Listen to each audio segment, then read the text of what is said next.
रसायन चिकित्सा। रसायन चिकित्सा एक तरह का उपचार है जिससे कर्क रोग के मरीजों का इलाज किया जाता है। इसमें अक्सर शल्य चिकित्सा और विकिरण चिकित्सा दोनों की जाती हैं।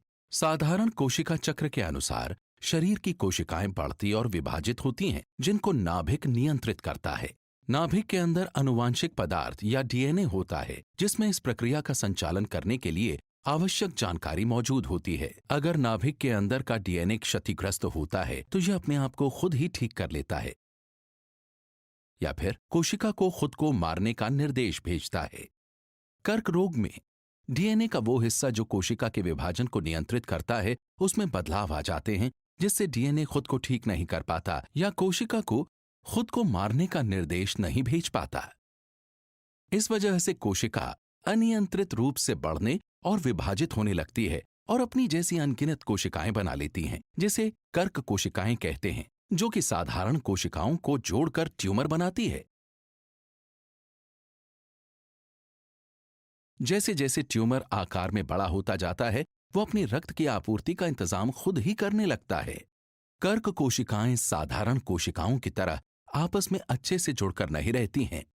वो टूटकर अलग हो जाती हैं और पास की रक्त वाहिकाओं में जाकर शरीर के दूसरे भागों में फैलने लगती हैं। इस प्रक्रिया को मेटास्टैसिस कहते हैं। मेटास्टैसिस के दूसरे आम हिस्से हैं फेफड़े, यकृत, हड्डी और मस्तिष्क।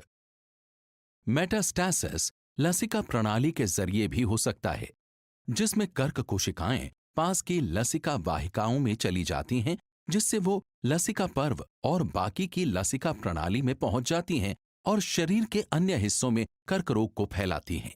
रसायन चिकित्सा में तेजी से बढ़ने वाली कोशिकाएं, जो कि साधारणतः कर्क कोशिकाएं होती हैं, उनको निशाना बनाया जाता है, जिससे कोशिकाओं का विभाजन कम होने लगता है और कर्क कोशिकाएं मरने लगती हैं और ट्यूमर छोटा होने लगता है। अधिकतर रसायन चिकित्सा की दवाइयां दैहिक रूप से काम करती हैं और विभिन्न अंगों में मौजूद मेटास्टैटिक कर्क कोशिकाओं में पहुंचने के लिए रक्त वाहिकाओं में घुसती हैं। हालांकि ये कर्क कोशिकाओं और साधारण कोशिकाओं में अंतर समझ नहीं पाती और अक्सर साधारण कोशिकाओं पर हमला कर देती हैं, जैसे कि अस्थि मज्जा,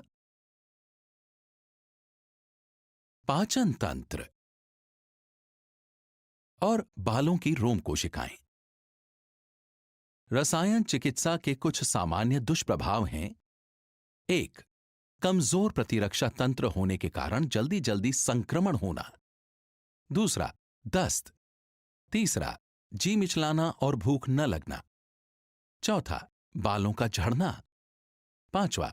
चोट लगना और रक्तहीनता। रसायन चिकित्सा का उद्देश्य होता है ट्यूमर वाले हिस्सों, साथ ही मेटास्टैसिस के अन्य हिस्सों में मौजूद कर्क कोशिकाओं को कम करना। कर्क रोग के इलाज के लिए रसायन चिकित्सा प्राथमिक या माध्यमिक उपचार है, जिसमें शल्य चिकित्सा द्वारा अंग काटना और विकिरण चिकित्सा शामिल है। रसायन चिकित्सा की दवाइयां दैहिक रूप से गोलियों, कैप्सूल या तरल पदार्थ के रूप में मुंह से, नसों से या मांसपेशियों द्वारा या स्थानीय तरीकों से दी जाती हैं, जैसे कि वक्ष या मूत्राशय के ट्यूमर के लिए नलिका, सीएसएफ में सुई लगाकर या ट्यूमर निकालने के बाद धीरे से घुलने के बाद वेफर के जरिए। रसायन चिकित्सा की दवाइयां अक्सर मिलाकर दी जाती हैं, जिससे उनका असर ज्यादा हो और आमतौर पर ये कुछ हफ्तों या महीनों में फैल जाती हैं और उपचार चक्र के दौरान शरीर को ठीक करने में मदद करती हैं। साथ ही साथ ज्यादा से ज्यादा कर्क कोशिकाओं को खत्म करती हैं। रसायन चिकित्सा के मरीजों को आमतौर पर यह सलाह दी जाती है: 1. पूरी तरह से आराम करें। 2. पौष्टिक आहार लें। 3. दुष्प्रभावों का असर कम करने के लिए दवाइयां लें।